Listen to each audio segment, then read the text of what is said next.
In light of our Fairs and Festivals episode, we wanted to talk about one of the biggest festivals throughout the summer and the fall in Rhode Island, and that is WaterFire. Many know it happens on weekends during the summer and the fall, but do you know how it all started? This morning we have Barnaby Evans here, creator and executive artistic director of WaterFire Providence. Great to have you here, Good Barnaby. morning, good to see you. This is one of those events now that it would be hard to imagine, or I don't really really remember Providence without WaterFire.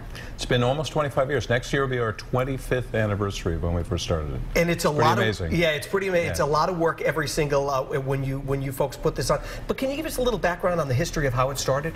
Yeah, you know, I came here to go attend Brown in 1971. And I loved the architecture of the place, but people were so negative about Providence, you know, almost apologetic.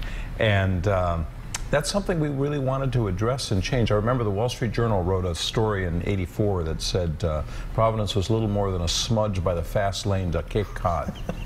And I remember those days. You came downtown, it was empty. Right. You know, there were very few restaurants that were open even during the summer or weekends. And then we started the River Project, which was a magnificently ambitious, creative idea. It started with this moving of the Amtrak Railroad, renovation of the Amtrak tracks.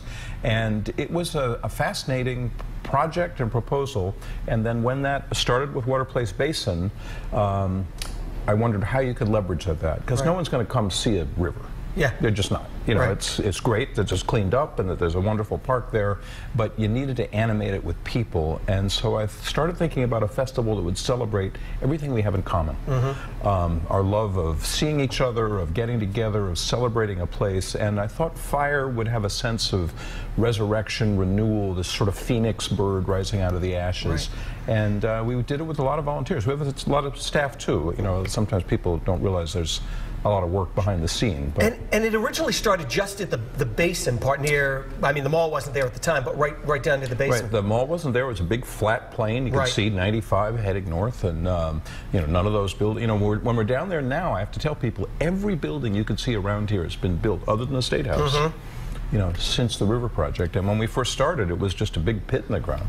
And it was from the Water Place down to Steeple Street, because that was the first section of the river that opened. And the rest was all a construction site. And I know every year, every week that this goes on, your staff and your folks are trying to make it bigger and better every year. What are the plans for the future?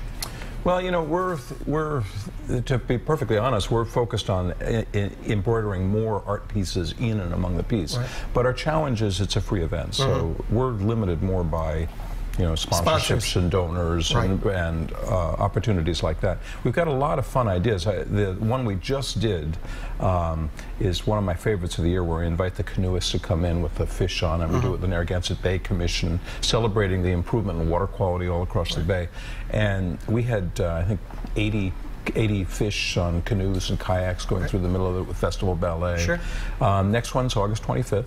And we've got some interesting musical ideas we're working on for that. So. Well, it really is a beautiful event, and every time it gets better and better. And the summertime is a great time to go to WaterFire, but even in the fall is even better. Go right to November. You can hear that, smell that wood burning. So thanks so much, Barnaby, for coming in.